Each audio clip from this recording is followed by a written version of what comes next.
আজকের গল্পটা ক্রিকেটের সেই সুলতানের যার সামনে বল করতে আসার আগে বিশ্বের তাবর তাবর বোলারদের বুক কাঁপত। হ্যাঁ, বীরেন্দর সেহবাগ।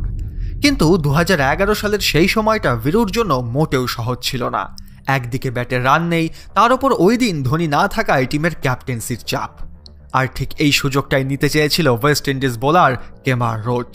সে ভেবেছিল বীরু ফর্মে নেই মানেই তাকে স্লেজিং করে দাবিয়ে রাখা যাবে।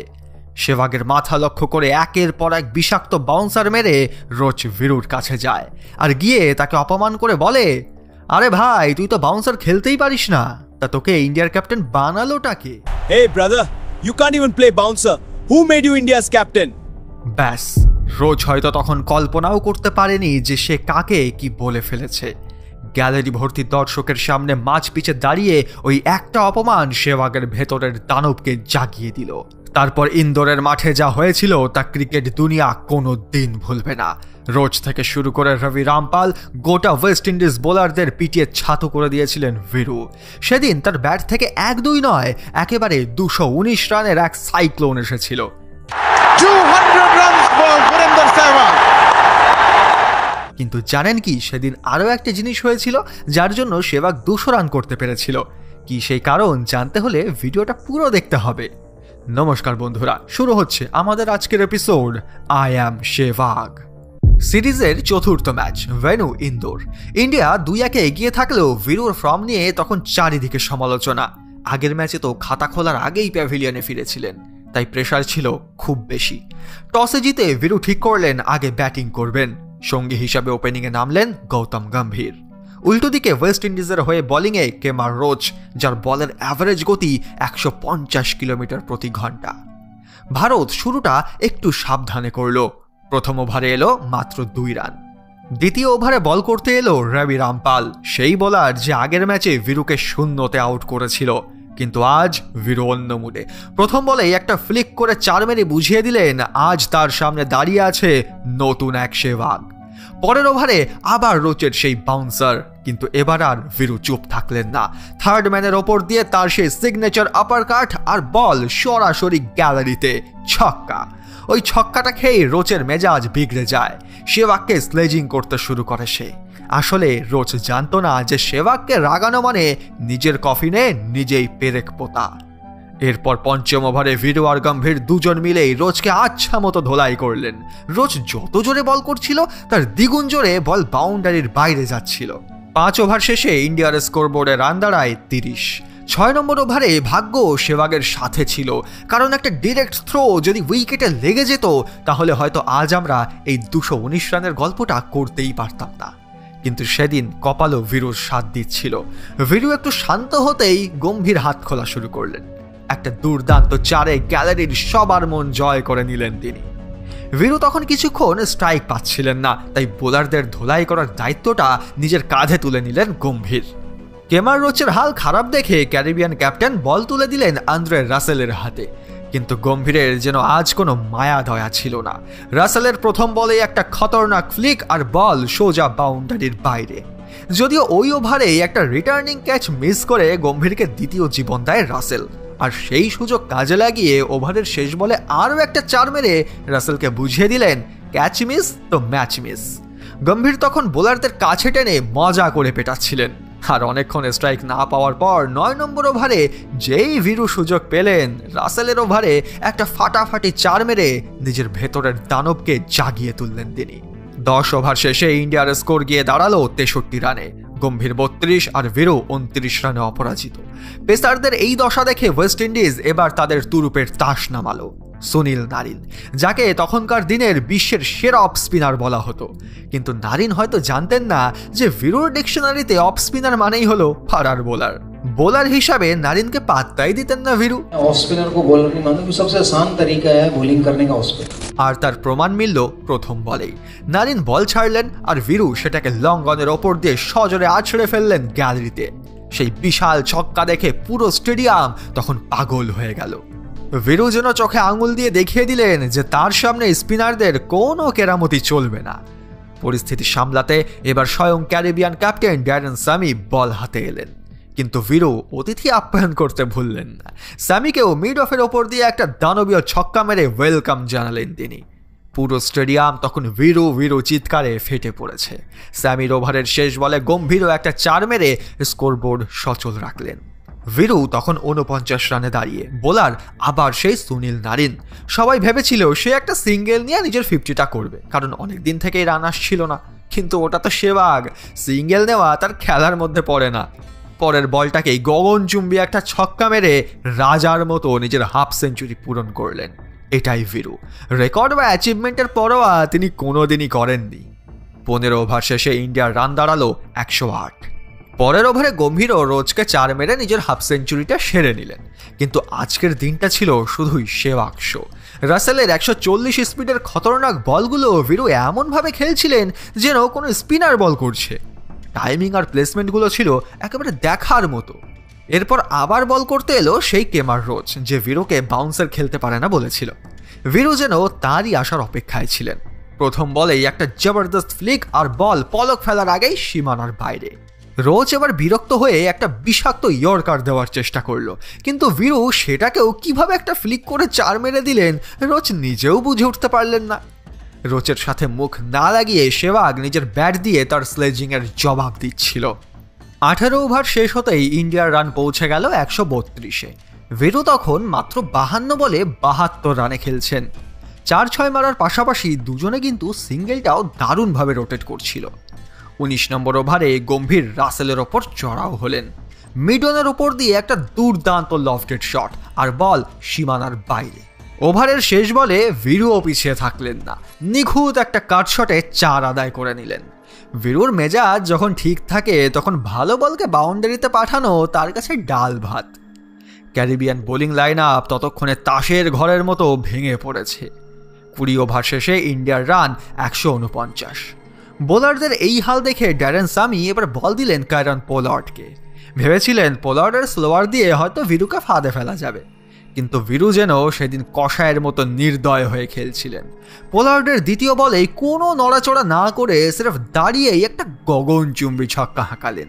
এটা ছিল ভিরুর এই ম্যাচের 5 নম্বর ছক্কা। পোলার্ডের ওভারের শেষ বলে ভিরু আরও একটা 4 মারলেন। এরপর বল হাতে এলেন মার্লন স্যামুয়েলস। ভিরু প্রথম বলেই ব্যাটের ফেসটা একটু খুলে থার্ড ম্যান অঞ্চল দিয়ে বল পাঠিয়ে দিলেন বাউন্ডারির বাইরে। সে তখন 97 রানে ব্যাট করছে। পুরো গ্যালারি তখন দাঁড়িয়ে পড়েছে ভিরুর সেঞ্চুরি দেখার জন্য, কারণ সবাই জানে ভিরু সিঙ্গেল নিয়ে নয় বরং 4 বা 6 মেরেই তার সেঞ্চুরি পূরণ করবে। আর হলেও ঠিক তাই। পোলার্ডের বলে একটা চোখ ধাঁধানো কাট শট আর বল বাউন্ডারিতে। মাত্র 69 বলে সে তার 15 নম্বর ওয়ানডে সেঞ্চুরি পূর্ণ করলেন। 10টা 4 আর 5টা 6 দিয়ে গড়া সেই বিধ্বংসী ইনিংস। ক্যাপ্টেন হিসাবে এটাই ছিল ভিরুর প্রথম 100 রান। ইন্ডিয়ান ড্রেসিং রুমে তখন খুশির আমেজ, সবাই দাঁড়িয়ে হাততালি দিচ্ছে। কিন্তু ঠিক তখনই একটা বড় অঘটন ঘটে গেল। ভিরু আর গম্ভীরের মধ্যে একটা ভুল বোঝাবুঝিতে গম্ভীর রান আউট হয়ে গেলেন। আউট হওয়ার আগে গম্ভীর 67 বলে 67 রানের একটা দারুণ ইনিংস খেলে দিয়ে গেলেন। এরপর ক্রিজে এলেন সুরেশ রায়না। ওই দিন লেফট রাইট কম্বিনেশন ধরে রাখার জন্য রায়নাকে 3 নম্বরে নামানো হয়েছিল। এদিকে 25 ওভার শেষে ইন্ডিয়ার স্কোর 1 উইকেটে 186। 26 নম্বর ওভারে ভিরু স্যামুয়েলসকে একটা জবরদস্ত পুল শটে 4 মারলেন। এবার হাত খুললেন রায়না। শুরুতে একটু সময় নিলেও রবি রামপাল আসতেই রায়না নিজের আসল রূপ দেখালেন। রামপাল ভেবেছিলেন রায়নাকে শর্ট বল বা বাউন্সারে ফাঁসাবেন, কারণ ওটাই ছিল রায়নার দুর্বলতা। কিন্তু রায়না আজ তৈরি হয়ে এসেছিলেন। রামপালের সেই শর্ট বলকে সপাটে পুল করে 4 মারলেন। ঠিক পরের বলেই সুন্দর টাইমিং আর প্লেসমেন্টে পয়েন্টের বাউন্ডারির বাইরে আরও একটি 4। রামপাল তখন বুঝতেই পারছিলেন না বলটা ফেলবেন কোথায়। ইন্ডিয়ার রান রেট তখন রকেটের গতিতে বাড়ছে। 29 নম্বর ওভারে সুনীল নারিন বল করতে আসলেন। ভিরুর বিপক্ষে একটা এলবিডব্লিউর জোরালো আপিল করে বেশ কিছুক্ষণ তার দিকে কটমট করে তাকিয়ে থাকলেন। এদিকে ভিরুও ছাড়ার পাত্র নন। ওভারের শেষ বলেই একটা ফাটাফাটি 4 মেরে বুঝিয়ে দিলেন, চোখ রাঙিয়ে লাভ নেই, আমি বীরেন্দ্র সেহবাগ। এতক্ষণ ভিরু গায়ের জোর দেখাচ্ছিলেন, কিন্তু 30 নম্বর ওভারে তিনি একটা প্যাডেল স্কুপ খেলে সবাইকে অবাক করে দিয়ে একটা 4 মারলেন। ক্যারিবিয়ান বোলারদের অবস্থা তখন তা থই থই। 30 ওভার শেষে ইন্ডিয়া 1 উইকেটে 225। 32 নম্বর ওভারে রায়নাও নিজের হাত খুলে একটা দারুণ কাট শটে 4 মেরে দিলেন। 33 নম্বর ওভারে আবার বল করতে এলো নারিন। প্রথম বলেই বীরুর সেই ভয়ঙ্কর কাট শট আর বল বাউন্ডারিতে। নারিন ভাবলেন ক্যারাম বল দিয়ে তাকে আউট করবেন, কিন্তু বীরু সেটাকেও মাথার ওপর দিয়ে সোজা তুলে মারলেন। যে নারিনকে খেলতে পুরো বিশ্বের ব্যাটসম্যানদের ঘাম ছুটে যেত, বীরু আজ তাকে গলি ক্রিকেটের বোলার বানিয়ে ছেড়েছেন। সেবাগ তখন 106 বলে 142 রানে অপরাজিত। স্যামুয়েলসকে একটা জবরদস্ত 4 মেরে বীরু ইন্ডিয়ার স্কোর 250-এ পৌঁছে দিলেন। পরের ওভারে রায়নাও নিজের ফেভারিট শটে একটা 4 মেরে স্কোরকে আর একটু এগিয়ে দিলেন। বীরু তখন ব্যক্তিগত 149 রানে দাঁড়িয়ে। স্যামুয়েলসের বলে একটা আলতো কাট খেলে 112 বলে নিজের 150 রান পূরণ করলেন তিনি। হাতে তখন আরও 93টা বল বাকি। সবাই মনে মনে হিসেব কষতে শুরু করে দিয়েছে যে আজ সচিন পাজির রেকর্ড ভাঙা সিরেফ সময়ের অপেক্ষা। কিন্তু বীরুর এসব দিকে খেয়ালই নেই, তিনি সিরেফ তলোয়ারের মতো ব্যাট চালিয়েই যাচ্ছিলেন। পরের 2 বলেও পরপর 2টো বাউন্ডারি। এর পরের ওভারে বীরু একটা বিশাল পুল শটে ছক্কা হাঁকালেন। সে তখন 170 রানে ব্যাট করছে। এদিকে বোলাররা তাকে শর্ট বল করার সাহসই পাচ্ছিলেন না, আর ফুল লেন্থ দিলেই সেটা বাউন্ডারিতে যাচ্ছিল। রবি রামপালের একটা বলে বীরু কভারের ওপর দিয়ে মারতে গিয়ে বলটা হাওয়ায় তুলে দিলেন। সবাই অবাক হয়ে গেল। ড্যারেন স্যামি দৌড়ে এলেন। খুব সহজ একটা ক্যাচ ছিল ওটা, কিন্তু ক্যাচটা হাত থেকে ফসকে গেল। পুরো গ্যালারি যেন হাফ ছেড়ে বাঁচল। বীরুর এই জীবনদান যে ওয়েস্ট ইন্ডিজের জন্য কাল হয়ে দাঁড়াবে সেটা আর কেউ না জানলেও স্যামি তখন হাড়ে হাড়ে টের পাচ্ছিলেন। পরের ওভারে রবি রামপালের এক তীক্ষ্ণ ইয়র্কারকে রায়না যেভাবে কাট করে বাউন্ডারিতে পাঠালেন সেটা দেখে খোদ বীরু অবাক হয়ে গেছিল। ড্রেসিং রুম থেকে শুরু করে গ্যালারি সবার রিয়াকশন তখন দেখার মতো। ইনিংসের 40 নম্বর ওভার করতে এলেন সেই রবি রামপাল। প্রথম বলেই 1 রান নিয়ে বীরু ইন্ডিয়ার স্কোর 300 পার করে দিলেন। ওই ওভারেই একটা দুর্দান্ত ফ্লিক শটে 4 মারলেন বীরু। তিনি তখন 178 রানে অপরাজিত, যা কিনা ওনার ক্যারিয়ারের হাইয়েস্ট স্কোর ছিল। অন্যদিকে রায়নাও দমার পাত্র নন। মাত্র 42 বলে নিজের হাফ সেঞ্চুরি পূরণ করলেন তিনি। ওভারের শেষ বলে বীরু আবার তার সেই সিগনেচার ফ্লিক খেললেন, আর বল শট অন বাউন্ডারির বাইরে। বোলাররা তখন বুঝতেই পারছিলেন না বলটা স্টাম্পে রাখবেন নাকি স্টাম্পের বাইরে। পরের ওভারে রায়না আরও একটা 4 মারলেন, কিন্তু ঠিক তারপরেই ঘটল বিপত্তি। 2 রান নেওয়ার চক্করে রায়না রান আউট হয়ে গেলেন। 316 রানে ইন্ডিয়ার দ্বিতীয় উইকেট পড়ল। রায়নার বিদায়ে স্টেডিয়াম একটু শান্ত হলেও সবার নজরের কেন্দ্রবিন্দু তখন বীরু। রায়না যাওয়ার পর ক্রিজে এলেন রবীন্দ্র জাডেজা, কিন্তু বীরুর তাণ্ডব তখনও থামেনি। থার্ড ম্যান দিয়ে আরও একটা বাউন্ডারি মেরে তিনি পৌঁছে গেলেন 192 রানে। সে যেন তখন রণংদেহী মেজাজে ব্যাট করছে। পোলার্ড একটা স্লো ফুল টস দিয়ে বীরুকে ফাঁদে ফেলতে চেয়েছিল, কিন্তু বীরু সেটাকেও ফ্লিক করে 4 মারলেন। যদিও পরের ওভারে রাসেলের বলে জাডেজা ক্যাচ আউট হয়ে ফিরে গেলেন, কিন্তু তাতে কার কি যায় আসে। সবার বুক তখন ঢিপ ঢিপ করছে, বীরু কি পারবেন? জাডেজার পর ব্যাট করতে এলেন আজকের হিটম্যান রোহিত শর্মা, কিন্তু তখন স্ট্রাইকে ছিলেন বীরেন্দর সেহবাগ। 190 ঘরে ব্যাটিং করছেন তখন। পুরো ইন্ডোর স্টেডিয়াম তখন সিট ছেড়ে দাঁড়িয়ে পড়েছে। সবাই জানতো বীরু 4 বা 6 মেরেই নিজের 200 রানের গন্ডি পার করবে। অবশেষে এলো সেই ঐতিহাসিক মুহূর্ত। একটা দুর্ধর্ষ 4 মেরে মাত্র 140 বলে নিজের ডাবল সেঞ্চুরি পূরণ করলেন সেহবাগ। 23টা 4 আর 6টা বিশাল ছক্কায় সাজানো এই মহাকাব্যিক ইনিংস বীরুর সেলিব্রেশনই বলে দিচ্ছিল এই ইনিংসটা ওনার কাছে কতটা আবেগের ছিল। মাঠের ভেতর এক পাগল ভক্ত তো গোলাপ ফুল হাতে বীরুকে অভিনন্দন জানাতেই চলে এলো। আর আসবে নাই বা কেন, বীরু তখন সচিন পাজির 200 রানের সেই অজেয় রেকর্ড ভেঙে চুরমার করে দিয়েছেন। ক্রিকেট বিশ্ব তখন দেখল এক নতুন ইতিহাস। ডাবল সেঞ্চুরির পরেও বীরুর খিদে কমেনি। পয়েন্টের ওপর দিয়ে সেই বিখ্যাত আপারকাট আর বল সোজা গ্যালারিতে ছক্কা। মনে হচ্ছিল আজ বীরু একা হাতে ওয়েস্ট ইন্ডিজকে মানচিত্র থেকে মুছে দেবেন। 46 নম্বর ওভারে রোহিত শর্মা তার প্রথম 4 মারলেন। বীরুও পাল্লা দিয়ে মিড অফের ওপর দিয়ে একটা লফটেড শটে 4 হাঁকালেন। ইন্ডিয়ার স্কোর তখন 371। ভাবা যায়?